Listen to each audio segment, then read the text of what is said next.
संघराज्य व्यवस्था. भारतीय राज्यघटनेअंतर्गत आपण संघराज्य व्यवस्था जे आहे हे प्रकरण सुरू केलेलं आहे.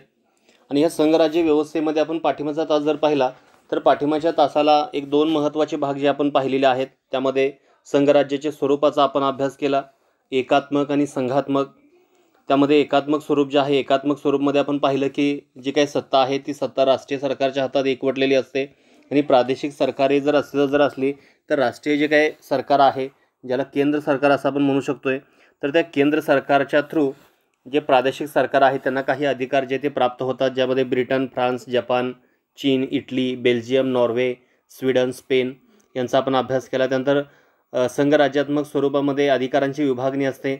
तर त्यामध्ये राष्ट्रीय सरकार आणि प्रादेशिक सरकार हे दोघंही आपापल्या कार्यक्षेत्रामध्ये स्वतंत्रपणे कार्य करीत असतात.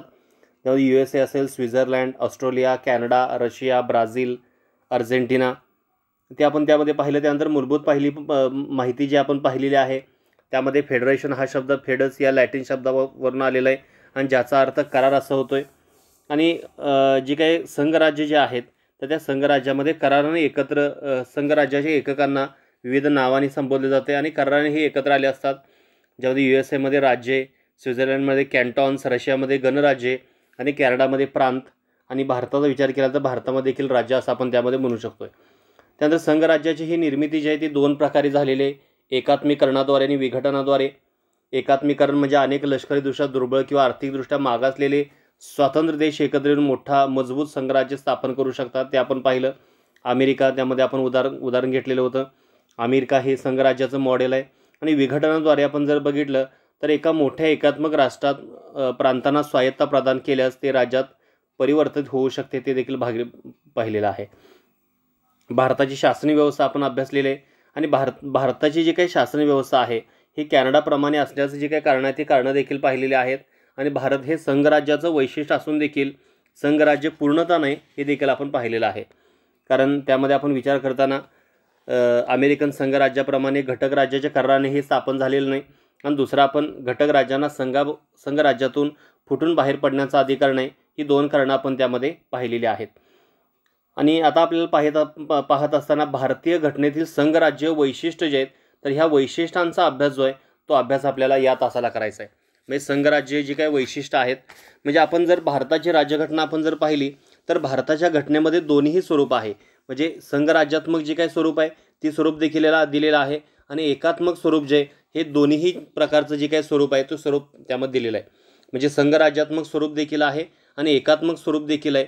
हे दोन्ही स्वरूप जे आहे ते भारतीय राज्यघटनेमध्ये दिलेले आहे. म्हणजे काही वैशिष्ट्य ही संघराज्यात्मक स्वरूपाचे आहेत आणि काही वैशिष्ट्य जी एकात्मक स्वरूपाचे आहे.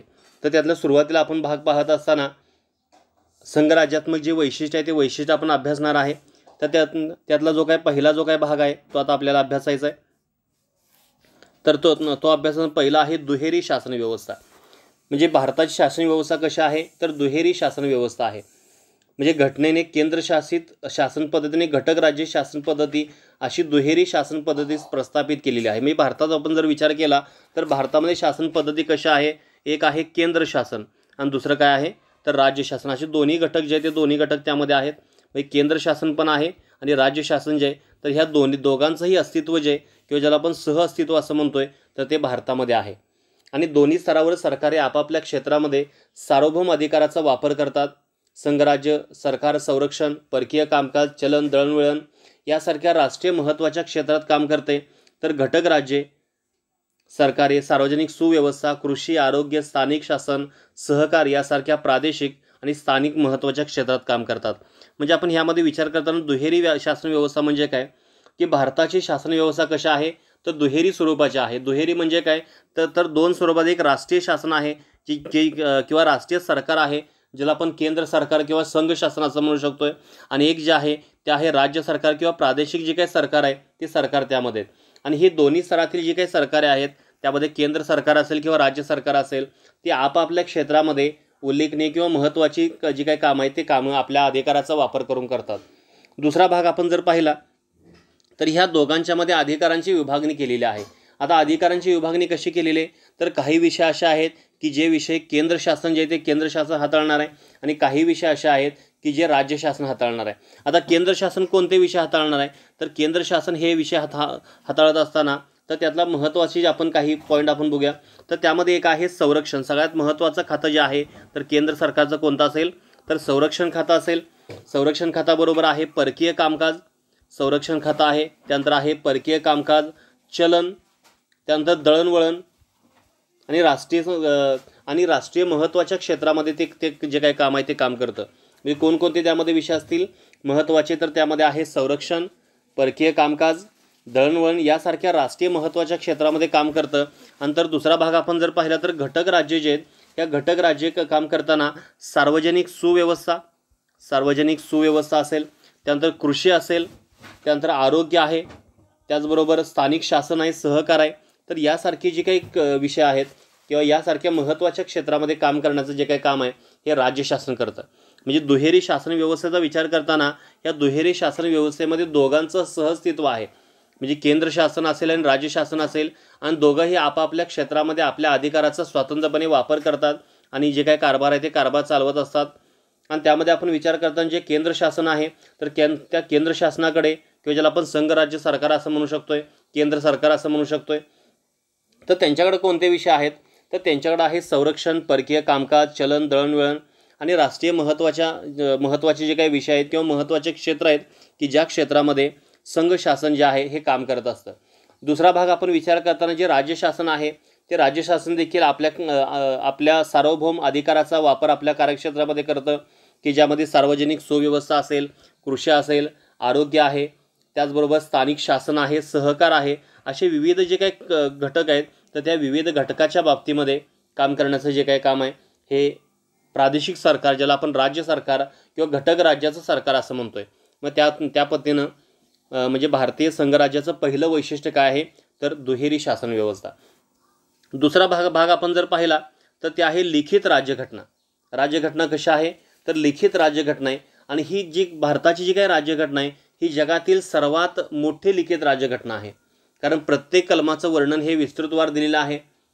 आणि भारताची राज्यघटना तयार करत असताना अनेक देशांच्या घटनेचा अभ्यास केला आहे.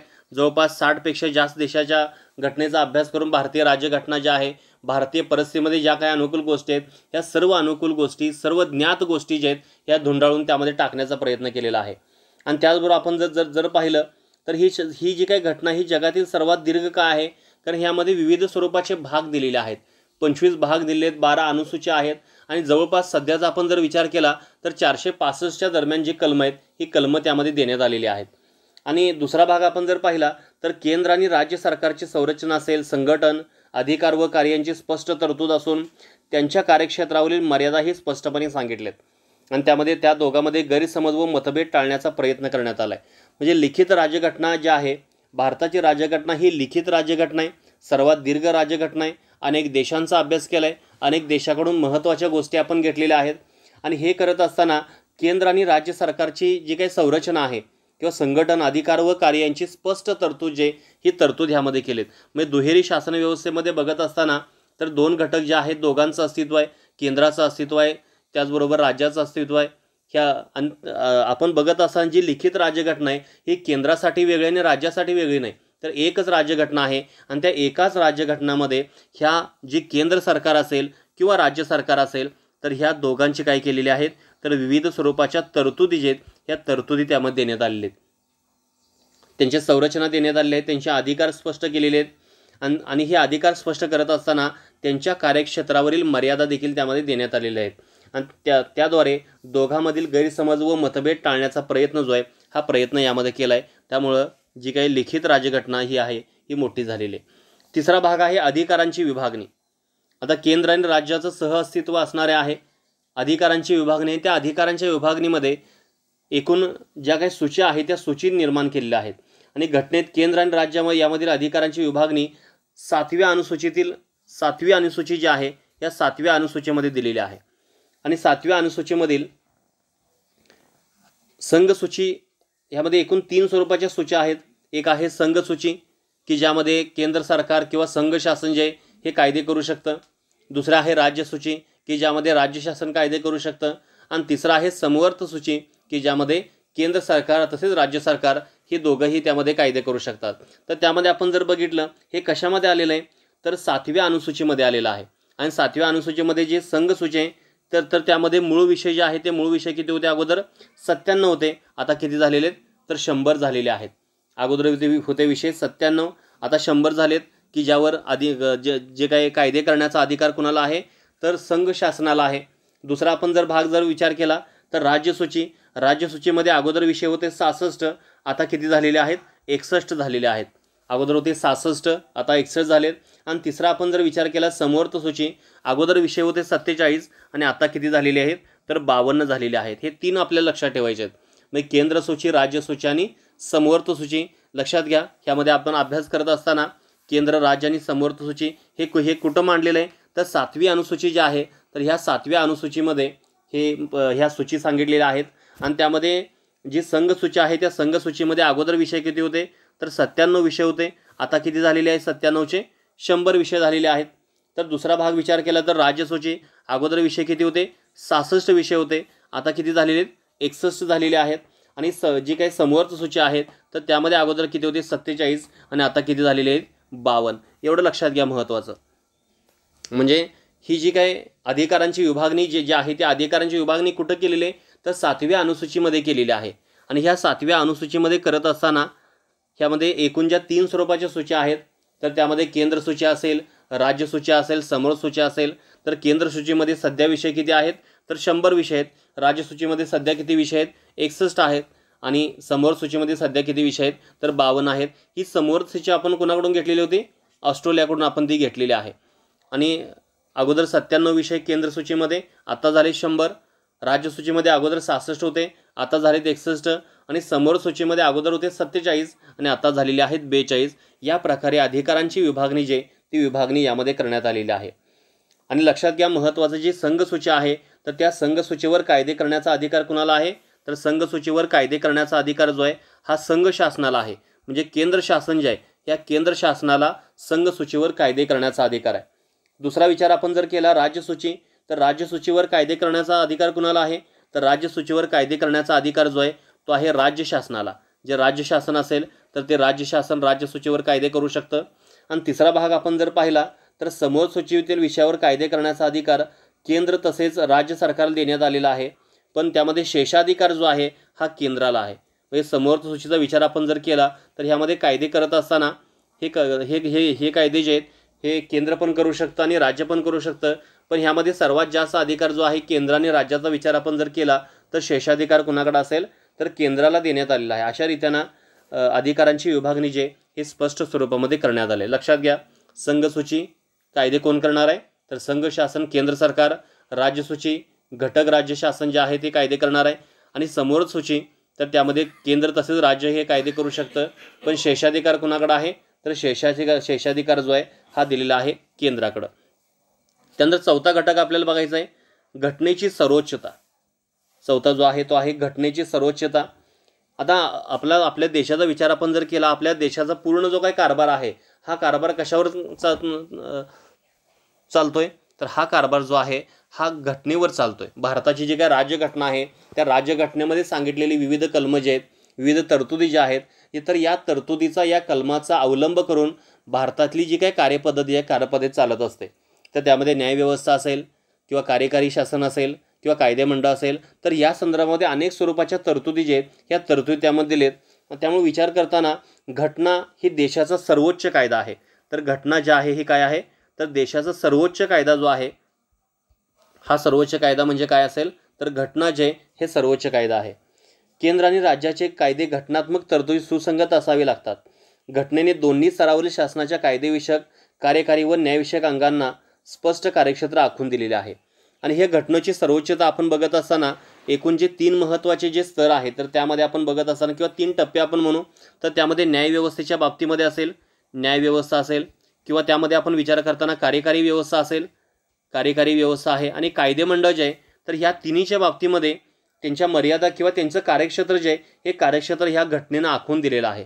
तर त्यामुळे भारताची जी काही घटना आहे तर भारताची घटना ही सर्वोच्च आहे किंवा देशाचा सर्वोच्च कायदा म्हणून आपण ह्या घटनेला बघू शकतोय. या घटनेकडे बघत असताना देशाचा सर्वोच्च कायदा असं आपण याला म्हणू शकतोय. आणि ह्या देशाच्या सर्वोच्च कायद्यामध्ये केंद्र आणि राज्याचे कायदे घटनात्मक तरतूद सुसंगत असावे लागतात, असणं गरजेचं असतं. आणि त्या संदर्भामध्ये दोन्ही स्तरावरील शासनाच्या जे दोन्ही स्तर आहेत, तर त्यामध्ये केंद्र शासन असेल किंवा राज्य शासन असेल. आता केंद्र शासनामध्ये विचार करत असताना जे कार्यकारी मंडळ असेल, राज्य शासनामध्ये कार्यकारी मंडळ असेल, त्यानंतर न्यायव्यवस्था असेल किंवा कार्यकारी व्यवस्था असेल, तर ह्या तिन्हीची जी काय आखणी आहे, ही तिन्हीची आखणी भारतीय घटनेमध्ये देण्यात आलेली आहे. तर त्यामुळं आपण विचार करताना यामध्ये घटना ही सर्वोच्च आहे. इतर कोणत्याही कायद्यापेक्षा सर्वात मोठा कायदा जो आहे तो काय असेल, भारताची घटना आहे. त्यामुळे देशाचा जो फंडामेंटल लॉ असं म्हणतोय, सर्वोच्च कायदा जो आहे, हा सर्वोच्च कायदा कोणता आहे, तर घटना ही एक सर्वोच्च कायदा आहे असं आपण म्हणू शकतो. त्यानंतर त्या पुढचा आहे 5वा, ताठर घटना. भारतात जी काही घटना आहे ती भारताची घटना ताठर आहे आणि काही स्वरूपामध्ये लवचिक देखील आहे. ते देखील आपण ह्या अगोदर देखील वैशिष्ट्यामध्ये बघितलेलं आहे. घटनेतील संघराज्य वैशिष्ट्यामध्ये उदाहरणार्थ केंद्र राज्य संबंध दुरुस्ती करण्यासाठी विशेष बहुमताबरोबर किमान निम्म्या राज्यांच्या समर्थनाची तरतूद करण्यात आली आणि ही बरीच अवघड प्रक्रिया आहे. म्हणजे ताठर घटना म्हणजे काय, की ताठर घटनेमध्ये घटना दुरुस्ती जी आहे ही घटना दुरुस्ती सहजासहजी करता येत नाही. जे काय ताठर घटना असेल तर त्या ताठर घटनेमध्ये घटना दुरुस्ती ही सहजासहजी करता येणार नाही. आपण अमेरिकेचा त्यामध्ये विचार करू शकतोय. अमेरिकेची जी काही घटना आहे ही अमेरिकेची घटना सर्वात ताठर स्वरूपाची घटना आहे. आणि ह्यामध्ये आपण विचार करताना जी संघराज्य वैशिष्ट्य आहे, आता संघराज्य वैशिष्ट्यामध्ये केंद्र राज्य संबंध असेल किंवा त्यांच्या अधिकारांच्या विभागणीच्या बाबतीमध्ये आपण विचार करू शकतोय. तर अशी जर आपल्याला जर दुरुस्ती जर करायची असेल की ज्यामध्ये केंद्र राज्य संबंध प्रस्थापित करायचे असतील किंवा त्यामध्ये काही जर बदल जर करायचे असेल, तर असा जो काय बदल आहे हा आपल्याला सहजासहजी करता येत नाही. म्हणजे सहजासहजी करता येत नाही म्हणजे काय, की कलम 368(2)चा आपण जर ह्यामध्ये आपण जर विचार जर केला, म्हणजे आपल्याला या स्वरूपाची जर घटना दुरुस्ती जर करायची असेल की ज्यामध्ये केंद्र आणि राज्याचा संबंध आहे, तर विशेष बहुमताची तर आवश्यकताच आहे आणि विशेष बहुमताबरोबर निम्म्या राज्यांच्या समर्थनाची तरतूद जे ही तरतूद ह्यामध्ये करण्यात आलेली आहे. म्हणजे विशेष बहुमत असेल आणि निम्म्या राज्यांची काही तरतूद आहे, समर्थन जे आहे ती समर्थनाची तरतूद करण्यात आले. आणि ही प्रक्रिया जी आहे ही प्रक्रिया बरीच अवघड असणार आहे. म्हणजे भारताच्या घटनेचा आपण जर विचार केला तर भारताच्या घटनेमध्ये एक गोष्ट आपण लक्षात घेऊ शकतोय की भारताची घटना काही अंश आपण त्यामध्ये बघत असताना लवचिक देखील पाहिलेलं आहे. पण ही भारताची काही घटना आहे ही भारताची घटना कशी आहे, तर काही जे विषय आहे त्या विषयाच्या बाबतीमध्ये ताठर घटना आहे. त्यामध्ये आपण सहजासहजी जो बदल आहे हा बदल आपण करू शकत नाही. म्हणजे आपल्याला जर बदल जर करायचा असेल तर हा बदल करत असताना विशेष बहुमत जे आहे तर विशेष बहुमताबरोबर निम्म्या राज्यांच्या साध्या समर्थनाची आवश्यकता असते. म्हणजे विशेष बहुमत तर आवश्यक आहे. तर त्या विशेष बहुमत म्हणजे काय, तर विशेष बहुमत म्हणजे दोन्ही सभागृहामध्ये स्वतंत्ररित्या सभागृहाच्या एकूण सदस्य संख्येच्या बहुमताने व उपस्थित व मतदान करणाऱ्या सदस्यांच्या 2/3 इतक्या सदस्यांच्या बहुमताने पारित होणे आवश्यक आहे. म्हणजे एकूण आपण जर दोन्ही सभागृह आपण जर बघितले तर दोन्ही सभागृहाची एकूण जी काही सदस्य संख्या आहे तर त्या एकूण सदस्य संख्येच्या बहुमताने आणि जे उपस्थित आणि मतदानामध्ये भाग घेणार आहे तर त्यांच्या 2/3 एवढ्या बहुमतानं जे काय विधेयक आहे ते विधेयक पारित होणं आवश्यक आहे. तरच ही घटना दुरुस्ती जी आहे ही घटना दुरुस्ती आपण करू शकतोय. आणि त्याचबरोबर निम्म्या राज्यांच्या समर्थन देखील आवश्यक आहे. आता त्यामध्ये आपण कोणकोणते विषय घेऊ शकतो, आता आपण सांगितलं त्यामध्ये केंद्र राज्याचा संबंध असेल किंवा संघ राज्यांनी घटक राज्याच्या कायदेविषयक शक्तींची विभागणी असेल, 7व्या अनुसूचीतील कोणतीही सूची असेल, कलम 368 मधील तरतुदी असतील, राष्ट्रपतीची निवडणूक पद्धत असेल, अशा अनेक गोष्टी ज्या आहेत तर अनेक गोष्टी यामध्ये आपण विचार करू शकतोय. तेव्हा भारताची घटना कशी आहे, तर ताठर स्वरूपाची घटना आहे असं आपण याला म्हणू शकतोय. त्यानंतर त्या पुढचा आहे न्यायव्यवस्था. त्या पुढचा घटक आपल्याला बघायचा आहे तर तो आहे स्वतंत्र न्यायव्यवस्था. भारताची न्यायव्यवस्था कशी आहे, तर स्वतंत्र न्यायव्यवस्था आहे आणि घटनेने सर्वोच्च न्यायालयाच्या नेतृत्वाखाली स्वतंत्र न्यायव्यवस्थेची निर्मिती केली आहे. म्हणजे सर्वोच्च न्यायालय जे आहे तर त्या सर्वोच्च न्यायालयाचं नेतृत्व आहे. म्हणजे आपण हा जर त्रिकोण आपण जर पाहिला तर या त्रिकोणामध्ये सर्वात वरती जो आहे हा वरचा जो काही स्तर आहे तो आहे सर्वोच्च न्यायालय, सुप्रीम कोर्ट ह्या ठिकाणी आहे. आणि त्यानंतर आपण जर दुसरा स्तर जर पाहिला तर त्यामध्ये उच्च न्यायालय असेल आणि तिसरा आपण जर स्तर जर पाहिला तर कनिष्ठ न्यायव्यवस्थेची शृंखला जी आहे ही शृंखला त्यामध्ये असणार आहे. मग त्यामुळे आपण विचार करताना जी न्यायव्यवस्था कशी असेल, तर न्यायव्यवस्था ही स्वतंत्र न्यायव्यवस्था आहे आणि ह्या स्वतंत्र न्यायव्यवस्थेची 2 उद्दिष्ट आहेत. एक म्हणजे काय, तर न्यायिक पुनर्विलोकनाचा अधिकार वापरून घटनेच्या सर्वोच्चतेचे संरक्षण करायचं. म्हणजे न्यायिक पुनर्विलोकन जे आहे, जी काही कलमं आहे त्या कलमांच्या बाबतीमध्ये मूलभूत हक्क असतील किंवा इतर काही कलमं जे आहेत तर त्या कलमाच्या बाबतीमध्ये न्यायिक पुनर्विलोकन उपलब्ध आहे. तर ह्या न्यायिक पुनर्विलोकनाचा अधिकार वापरून घटनेच्या सर्वोच्चतेचे संरक्षण करणे. म्हणजे घटनेचं जे काही संरक्षण आहे हे घटनेचं संरक्षण कोण करतं, तर त्यामध्ये न्यायव्यवस्था करत असते. जी काही न्यायव्यवस्था आहे, स्वतंत्र न्यायव्यवस्था आपण म्हणू शकतोय. तर ही स्वतंत्र न्यायव्यवस्था घटनेच्या सर्वोच्चतेचे संरक्षण जे हे संरक्षण करत असते. आणि दुसरं आपण जर पाहिलं तर केंद्र आणि राज्य जे आहे या दरम्यान असणारे विविध स्वरूपाचे जे काही विषय असतील, त्यामध्ये जलविवाद असेल किंवा जमिनीचा वाद असेल किंवा इतर स्वरूपाची जे काय अनेक ज्या अधिकाराची विभागणी करत असताना जर काही विवाद निर्माण जर झाला असेल तर त्या बाबतीमध्ये निर्णय घेण्यासाठी जी काही न्यायव्यवस्था जी आहे ती महत्त्वाची भूमिका बजावत असते. मग त्यासाठी ज्या काही तरतुदी आहेत त्या तरतुदी करण्यात आल्यात. म्हणजे आपण विचार करत असताना घटनेने सर्वोच्च न्यायालयाच्या नेतृत्वाखाली स्वतंत्र न्यायव्यवस्थेची निर्मिती केलेली आहे. यामध्ये जो त्रिकोण असेल तर त्यातला सर्वोच्च स्तर काय आहे, तर सर्वोच्च स्तर म्हणजे काय, सर्वोच्च न्यायालय. आणि सर्वोच्च न्यायालयाच्या अधिकारामध्ये किंवा त्यांच्या नेतृत्वाखाली एक स्वतंत्र न्यायव्यवस्था निर्माण केलेली आहे. आणि ती अशी निर्माण करताना त्यामध्ये काय सांगितलं की 2 उद्दिष्ट सांगितलेत. एक म्हणजे काय की घटनेचं संरक्षण करायचं आहे, म्हणजे न्यायिक पुनर्विलोकन जे आहे त्या न्यायिक पुनर्विलोकनाचा वापर करायचा आहे आणि घटनेचं संरक्षण करायचं आहे. आणि दुसरा भाग म्हणजे काय, तर केंद्र व राज्य जे आहे तर केंद्र व राज्य यांच्यातील असणारे जे काही विवाद आहेत तर त्या विवादाचं निवारण करायचं आहे. आणि तसेच न्यायव्यवस्थेत शासनापासून स्वतंत्र करण्यासाठी देखील विविध तरतुदी करण्यात आल्या आहेत. म्हणजे कुठलंही कार्यकारी मंडळ जे आहे हे कार्यकारी मंडळ न्यायव्यवस्थेवर दबाव आणू शकत नाही, कारण ते कार्यकारी मंडळ ही न्यायव्यवस्थेपासून अलग केलं. आपण DPSP बघितलेलं आहे.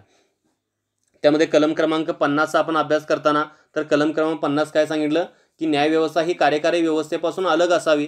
मग त्या स्वरूपामध्ये हे जी माहिती आहे ती माहिती देखील ह्या घटनेमध्ये देण्यात आलेली आहे.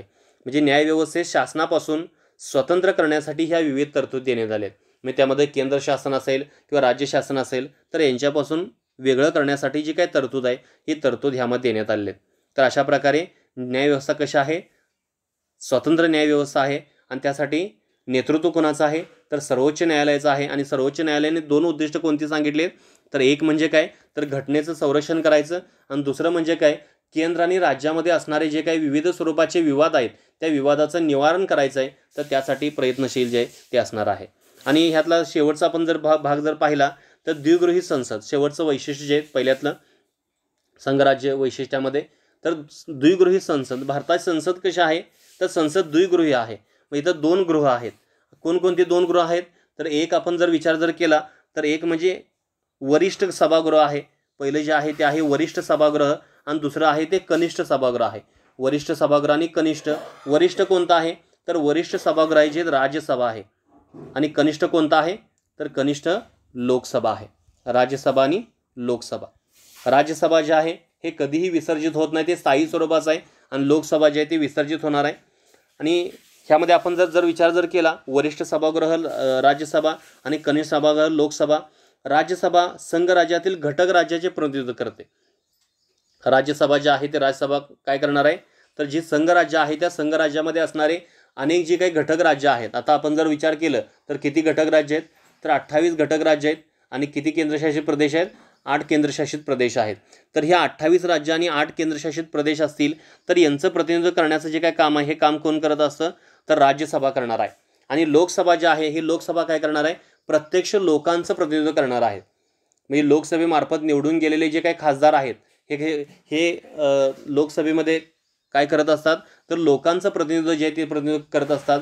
आणि राज्यसभेमधून निवडून गेलेले जे आहेत हे त्या राज्याचं प्रतिनिधित्व जे आहे ते त्यामध्ये करत असतात. त्यामुळं आपण द्विगृही संसद जर पाहिलं तर संसद कसं आहे, तर एक आहे वरिष्ठ सभागृह, त्यामध्ये राज्यसभा, कनिष्ठ सभागृह लोकसभा. वरिष्ठ सभागृह जे आहे हे राज्यांचं प्रतिनिधित्व करणार आहे आणि कनिष्ठ सभागृह जे आहे हे लोकांचं प्रतिनिधित्व जे हे त्यामध्ये करणार आहे. राज्यसभा जरी कमी अधिकार संपन्न सभागृह असले तर त्याची जबाबदारी केंद्राचा अनावश्यक हस्तक्षेप टाळून घटक राज्याचे हितसंबंध जोपासण्यासाठी संघराज्य संतुलन राखणे हे आहे. हे 2 सभागृह आपण जर पाहिले तर त्यामध्ये राज्यसभा असेल किंवा लोकसभा असेल तर यामध्ये सर्वात जास्त अधिकार कोणाला आहे, तर सर्वात जास्त अधिकार हा लोकसभेला आहे. राज्यसभेला त्या दृष्टीने आपण जर विचार केलं तर कमी अधिकार प्राप्त आहेत. पण जरी कमी अधिकार प्राप्त जरी असले तर त्यांची महत्त्वाची जबाबदारी काय, तर केंद्राचा अनावश्यक हस्तक्षेप टाळून घटक राज्याचे हितसंबंध जोपासणे आणि संघराज्य संतुलन राखणे ही महत्त्वाची जबाबदारी कोणाची आहे, तर राज्यसभेची आहे. म्हणजे आपण ह्या दोन्हीचा आपण जर विचार केला, लोकसभेचा आणि राज्यसभेचा, तर राज्यसभेच्या बाबतीमध्ये राज्यसभेला थोडेसे जे अधिकार आहेत ते अधिकार कमी प्राप्त आहेत. पण ह्या अधिकार जरी कमी असतील तरी त्यांचं महत्त्वाचं कार्य काय आहे, तर महत्त्वाचं कार्य तर केंद्राचा अनावश्यक हस्तक्षेप टाळून घटक राज्याचे हितसंबंध जपण्यासाठी संघराज्य संतुलन निर्माण करणे. तर अशा प्रकारे आपण एकूण ही संघराज्य वैशिष्ट्य जे ते वैशिष्ट्य आपण पाहिलेले आहेत. त्यामध्ये 7 वैशिष्ट्य आहेत. तर त्यातला पहिला आपण जर पाहिला, दुहेरी शासन व्यवस्था, लिखित राज्यघटना, अधिकाराची विभागणी, घटनेची सर्वोच्चता, ताठर घटना, स्वतंत्र न्यायव्यवस्था आणि द्विगृही संसद. दुहेरी शासन व्यवस्थेमध्ये काय आहे, तर केंद्र शासन आहे, राज्य शासन आहे आणि त्यांच्यामध्ये काय केलेले आहेत, तर काही विषय केंद्र शासनाकडे दिलेत. तर त्यामध्ये संरक्षण असेल, परकीय कामकाज, चलन दळणवळण किंवा इतर महत्त्वाच्या राष्ट्रीय गोष्टी. आणि राज्य शासनामध्ये काय दिलेले आहेत, तर राज्य शासनाकडे देत असताना सार्वजनिक सुव्यवस्था, कृषी, आरोग्य, स्थानिक शासन, सहकार यासारखे प्रादेशिक विषय दिलेत. दुसरा विचार केला तर लिखित राज्यघटना. भारताची राज्यघटना कशी आहे, सर्वात मोठी लिखित राज्यघटना आहे, जगातील सर्वात दीर्घ घटना आहे आणि ज्यामध्ये केंद्र आणि राज्य सरकारची संरचना, संघटन, अधिकार, कार्य दिलेले आहेत आणि त्यांच्या मर्यादा देखील त्यांनी त्यामध्ये घालून दिलेत आणि त्यामधून मतभेद टाळण्याचा प्रयत्नही केलेला आहे. तिसरा आपण जर विचार केला तर 3 नंबरला अधिकारांची विभागणी सांगितल्या. या अधिकारांची विभागणी केंद्र, राज्य, केंद्राकडे कोणते विषय असतील, राज्याकडे कोणते असतील, तर ते 7व्या अनुसूचीमध्ये सांगितलेत. तर सध्या आपण जर विचार केला तर संघ सूचीमध्ये मूळ विषय 97 होते, आता 100 आहेत. राज्य सूचीमध्ये मूळ विषय 66 होते, आता 61 आहेत आणि समोरच्या सूचीमध्ये मूळ विषय होते 47 आणि आता सध्या किती आहे, ते 52 आहेत. त्यानंतर आपण त्या पुढचा भाग पाहिला, घटनेची सर्वोच्चता. भारताचा सर्वोच्च कायदा कोणता आहे, तर घटना आहे. तर त्यामुळं राज्याचे कायदे घटनात्मक तरतुदी सुसंगत असावे यासाठी हे प्रयत्न असणार आहेत आणि त्यामध्ये कायदेविषयक असेल, कार्यकारी असेल, न्यायविषयक असेल, तर ह्यांचे जे काही कार्यक्षेत्र आहे हे कार्यक्षेत्र घटनेनं आखून दिलेलं आहे. त्यानंतर त्यापुढचं आहे भारताची घटना कशी आहे, तर ताठर स्वरूपाची घटना आहे. म्हणजे आपण यामध्ये जे महत्त्वाचे विषय आहेत, केंद्र राज्य संबंधाच्या संदर्भात जे काही विषय असतील किंवा राष्ट्रपतीच्या निवडणुकीच्या बाबतीमध्ये जे काही विषय असतील, तर अशा विषयाच्या बाबतीमध्ये सहजासहजी दुरुस्ती करता येत नाही. घटना दुरुस्ती जे हे सहजासहजी करता येत नाही. मग त्यामध्ये विशेष बहुमत आवश्यक आहे आणि त्या विशेष बहुमताबरोबर निम्म्या राज्यांचं समर्थन देखील आवश्यक आहे. तर तो भाग यामध्ये महत्त्वाचा आहे. त्यापुढचा आहे स्वतंत्र न्यायव्यवस्था. सर्वोच्च न्यायालयाच्या नेतृत्वाखाली ही स्वतंत्र न्यायव्यवस्था निर्माण केली आहे आणि त्यामध्ये 2 वैशिष्ट्य सांगितलेत. एक म्हणजे काय, तर न्यायिक पुनर्विलोकनाचा अधिकार वापरून घटनेच्या सर्वोच्चतेचे संरक्षण करणं आवश्यक आहे आणि दुसरं म्हणजे काय, तर केंद्र आणि राज्यामधील असणारे जे काही विवाद आहेत, तर विवाद हे टाळण्याचा प्रयत्न जो आहे हा प्रयत्न यामध्ये करायचा आहे. त्यापुढचा आहे द्विगृही संसद. भारतात संसद कसं आहे, द्विगृह आहेत म्हणजे 2 गृह आहेत. एक आहे राज्यसभा, एक आहे लोकसभा. राज्यसभा हे राज्याचं प्रतिनिधित्व करणार आहे, तर लोकसभा जे आहे हे लोकांचं प्रतिनिधित्व करणार आहे. राज्यसभेला जरी अधिकार कमी असतील तरी देखील केंद्राचा अनावश्यक हस्तक्षेप टाळून घटक राज्याचे हितसंबंध जोपासण्यासाठी संघराज्य संतुलन राखणे ही जबाबदारी त्यांची दिलेली आहे. तर अशा प्रकारे आपण हा पहिला भाग पाहिलेला आहे, तर संघराज्य वैशिष्ट्ये. आता त्या पुढचा जो काही भाग आहे तो आता आपल्याला पाहायचा आहे. संघराज्य वैशिष्ट्यानंतर भारतीय घटनेतील एकात्मक वैशिष्ट्य जे ते वैशिष्ट्य आपण पाहणार आहे. आता आपण बघत असताना संघराज्य एकात्मक वैशिष्ट्य जे ते वैशिष्ट्य आपण फक्त जे पॉईंट्स आहेत ते पॉईंट्स आज पाहणार आहे. राहिलेला जो काही भाग आहे तो आपण उद्या अभ्यासायचा आहे. म्हणजे आपण भारतीय घटना आपण जर पाहिली तर भारतीय घटनेमध्ये दोन्ही वैशिष्ट्य आहेत. घटक राज्य वैशिष्ट्य पण आहेत, संघराज्य वैशिष्ट्य पण आहेत. तर त्यामध्ये आपण विचार करताना संघराज्य वैशिष्ट्यामध्ये दुहेरी शासन व्यवस्था, लिखित राज्यघटना, अधिकाराची विभागणी, घटनेची सर्वोच्चता, ताठर घटना, स्वतंत्र न्यायव्यवस्था, द्विगृही संसद हा भाग पाहिला. आणि एकात्मक वैशिष्ट्यामध्ये आपल्याला काय पाहायचं आहे, तर प्रभावी केंद्र, घटक राज्य अभंजक नाहीत, एकच राज्यघटना, घटनेची लवचिकता, घटक राज्याच्या प्रतिनिधित्वाचे असमानता, आणीबाणीच्या तरतुदी, एकेरी नागरिकत्व, त्याचबरोबर एकात्मिक न्यायव्यवस्था, अखिल भारतीय सेवा, एकात्मिक लेखापरीक्षण व्यवस्था, राज्य सूचीवरील संसदेचा अधिकार, राज्यपालाची नेमणूक, एकात्मिक निवडणूक यंत्रणा आणि राज्य विधेयकावरील नकार अधिकार. एवढे 14 जे काय पॉईंट्स आहेत ते पॉईंट्स आपण काय करायचे आहेत, उद्याचा जो काय तास आहे त्या उद्याच्या तासाला आपण पाहणार आहे. म्हणजे महत्त्वाचं लक्षात घ्या की भारतीय राज्यघटना जी आहे त्या भारतीय राज्यघटनेमध्ये दोन्ही स्वरूपाची वैशिष्ट्य आहेत. म्हणजे एकात्मक देखील वैशिष्ट्य आहेत, संघराज्यात्मक देखील वैशिष्ट्य आहेत. काही प्रमाणामध्ये भारतीय घटना एकात्मकतेकडे झुकणारे आहे आणि काही प्रमाणामध्ये ते संघराज्यात्मक स्वरूपामध्ये आहे. तर त्यातला आज आपण बघत असताना संघराज्यात्मक स्वरूप जे ते स्वरूप पाहिलेलं आहे. उद्याचा जो तास आहे त्या उद्याच्या तासाला आपण भारतीय घटनेतील एकात्मक वैशिष्ट्य जे ते वैशिष्ट्य आपण पाहणार आहे. Okay, thank you.